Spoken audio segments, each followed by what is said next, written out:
Hello friends, welcome to government job study YouTube channel. বন্ধুরা, উচ্চ মাধ্যমিক পরীক্ষার রেজাল্ট প্রকাশিত হয়েছে। রেজাল্ট প্রকাশের পর রিভিউ বা স্ক্রুটনি আপনারা কিভাবে করবেন সেই সম্পর্কিত একটি ভিডিও গতকাল আপনাদের বানিয়ে দিয়েছিলাম। সেই ভিডিওতে বেশ কয়েকটি প্রশ্ন উঠে এসেছে, যেগুলি আপনাদের আমি আজকে জানাবো।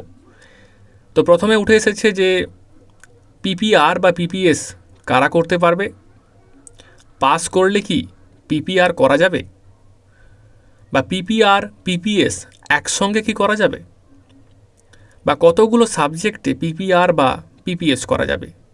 সেই সঙ্গে যেটা অনেকে জিজ্ঞেস করেছেন, পিপিএস করলে কি নম্বর কমে যাবে। এই সমস্ত বিষয়ের উত্তর আজকে আপনাদের এই ভিডিওর মাধ্যমে জানাবো।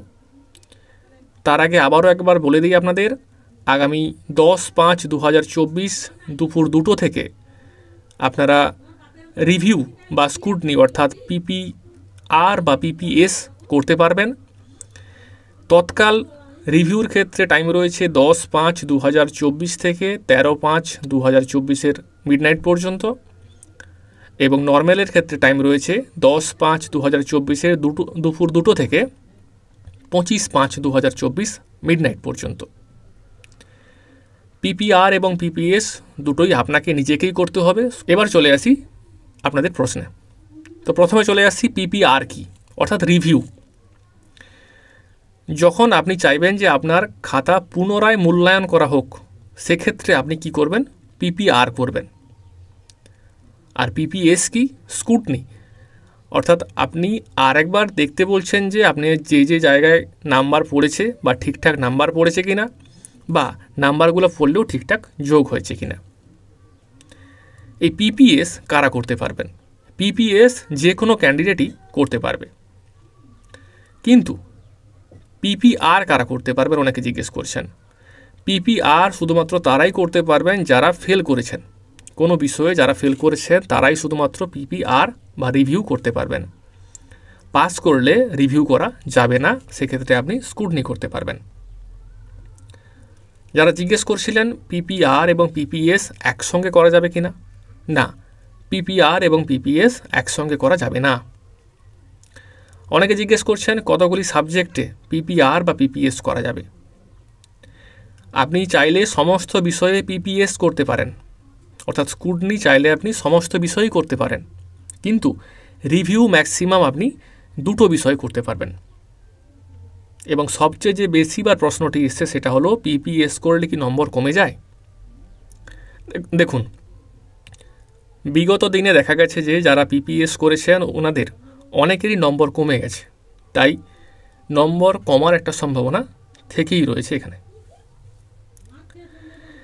এবার একবার ফিজটা বলে দিই আপনাদের। পিপিএস এবং পিপিআর এর ক্ষেত্রে নর্মাল পিপিএস এর ফিজ রয়েছে 150 টাকা, নর্মাল পিপিআর এর ফিজ রয়েছে 200 টাকা। এক্ষেত্রে রেজাল্ট আসতে টাইম লাগবে প্রায় 1 মাস মতন। তৎকাল পিপিএস এর টাইম রয়েছে 600 টাকা, তৎকাল পিপিআর এর টাইম রয়েছে 800 টাকা। এক্ষেত্রে রেজাল্ট আসতে টাইম লাগবে 7 দিন মতো। আশা করি আপনাদের সমস্ত প্রশ্নের উত্তর আমি দিতে পেরেছি। যদি কোনো বিষয় জানার থাকে তাহলে জানাবেন। সেই সঙ্গে অনেকে আবারও জিজ্ঞেস করছেন প্রসেস কি, তাই পিপিআর এবং পিপিএস অ্যাপ্লাই করার প্রসেসটা আবারও একবার দিলাম। আপনারা সম্পূর্ণ ভিডিও দেখুন। এরপরেও যদি কোনো কিছু জানার থাকে তাহলে অবশ্যই আমাদের কমেন্ট করে জানাবেন, আমরা তার সদুত্তর অবশ্যই দেব। বন্ধুরা, পিপিআর এবং পিপিএস এর জন্য, অর্থাৎ স্ক্রুটনি এবং রিভিউর জন্য অ্যাপ্লাই করার ক্ষেত্রে আপনাকে মার্কশিট পাওয়ার পরে কাউন্সিলের যে অফিসিয়াল ওয়েবসাইট রয়েছে, অর্থাৎ wbchsc.wb.gov.in, এই ওয়েবসাইটে লগ ইন করতে হবে। এই ওয়েবসাইটে যাওয়ার পরে আপনার সামনে এরকম একটি ড্যাশবোর্ড ওপেন হবে, যেখানে আপনি দেখতেই পাচ্ছেন council website, institution log in, student log in, teachers, এরকম বিভিন্ন অনেকগুলি অপশান রয়েছে। এখান থেকে আপনাকে যেটা ক্লিক করতে বা সিলেক্ট করতে হবে সেটা হলো কি, স্টুডেন্ট লগ ইন। এখানে আপনি প্রথমে ক্লিক করবেন স্টুডেন্ট লগ ইন অপশানে।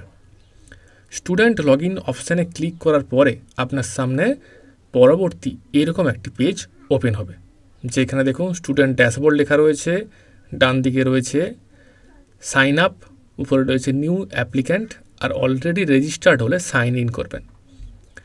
তো আপনার তো কোনো অ্যাকাউন্ট এখানে ওপেন নেই, তাই আপনাকে প্রথমে কি করতে হবে, সাইন আপে ক্লিক করতে হবে। সাইন আপে ক্লিক করার পরে আপনার কাছে এরকম একটি পেজ ওপেন হবে। এইখানে নিউ ইউজার সাইন আপ দেখুন, তার নিচে রয়েছে institution name, title, first name, middle name, last name, এই সমস্ত ফিল্ডগুলি আপনাকে ফিল আপ করতে হবে।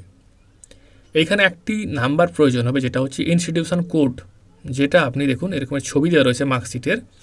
আপনি যখন মার্কশিট পাবেন, মার্কশিটের বাম দিকে উপরে কর্নারে দেখুন ইনস্টিটিউশন কোড থাকবে, সেইখান থেকে কোডটি দেবেন এবং এখানে যে ফিল্ডগুলি থাকবে অর্থাৎ যে ড্যাশগুলি থাকবে সেগুলিকে আপনাকে সম্পূর্ণ ঠিকঠাকভাবেই ফিল আপ করতে হবে।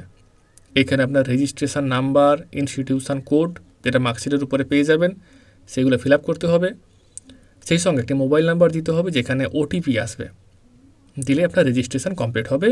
তারপরে আপনি ইউজার নেম পেয়ে যাবেন ওই মোবাইল নাম্বারের মধ্যে। রেজিস্ট্রেশনের পরে আপনাকে পিপিএস বা পিপিআর ট্যাবে ক্লিক করতে হবে। এটা কোথায় পাবেন? রেজিস্ট্রেশন কমপ্লিট করার পর আপনি দেখবেন এরকম একটি পেজ ওপেন হবে, যেখানে ডান দিকে উপরের দিকে আপনার নাম দেখতে পাবেন এবং বাম দিকে দেখুন নিচের দিকে একটি অপশান রয়েছে, এখানে বক্স করে দেখানো হয়েছে পিপিআর পিপিএস অ্যাপ্লিকেশান।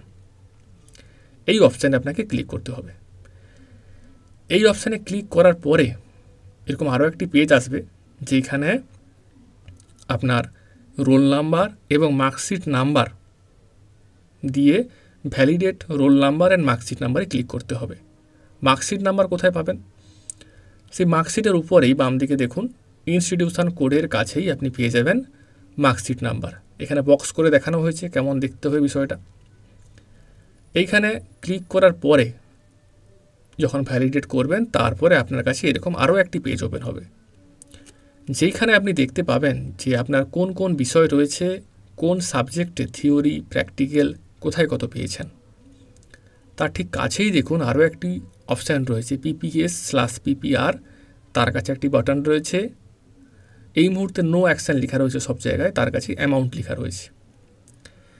এবার আপনি যে সাবজেক্টে PPS বা PPR করতে চাইছেন, এই নো অ্যাকশানের জায়গায় ক্লিক করলে আপনার কাছে একটা ড্রপ ডাউন বাটন ওপেন হবে। এইখান থেকে PPS বা PPR যেটা আপনি সিলেক্ট করবেন সেটা সিলেক্ট করবেন, সাইডে আপনাকে অ্যামাউন্ট দেখাবে। তারপর দেখুন এখানে টোটাল কত টাকা অ্যামাউন্ট হচ্ছে সেটা দেখতে পাবেন। এবার আপনি প্রিভিউতে ক্লিক করবেন। প্রিভিউতে ক্লিক করার পরে সব কিছু রিভিউ করার পরে আপনার কাছে আরও একটি এরকম পেজ আসবে। দেখুন এখানে দুটো অপশান সিলেক্ট করা হয়েছে, একটা PPS, দুটোই PPS সিলেক্ট করা হয়েছে, নিচে অ্যামাউন্ট দেখাচ্ছে। আপনাকেও ঠিক এরকম একটি পেজ শো হবে। তারপরে নিচে দেখুন আই অ্যাকসেপ্ট বাটন রয়েছে, ওইখানে ক্লিক করে আপনার যে পেমেন্ট যেটা অ্যামাউন্ট যেটা হবে ওইটা আপনাকে অনলাইনে পেমেন্ট করতে হবে। দিলেই আপনার PPS বা PPR-এর জন্য যে অ্যাপ্লিকেশান ঠিকঠাকভাবেই সাবমিট হয়ে যাবে। এই বিষয়ে একটি কথা মাথায় রাখবেন, এখানে আপনাকে অ্যাপ্লিকেশানটা ঠিকঠাকভাবেই সাবমিট করতে হবে। যদি আপনার অ্যাপ্লিকেশানে কোনো ভুল থাকে তাহলে আপনি আপনার রেজাল্ট কিন্তু পাবেন না। আশা করি সমস্ত বিষয় বোঝাতে পেরেছি। কোনো কিছু জানার থাকলে আমাদের কমেন্ট করে জানাবেন, আমরা তার সদুত্তর অবশ্যই দেব। ভিডিওটি দেখার জন্য আপনাদের প্রত্যেককে অসংখ্য ধন্যবাদ।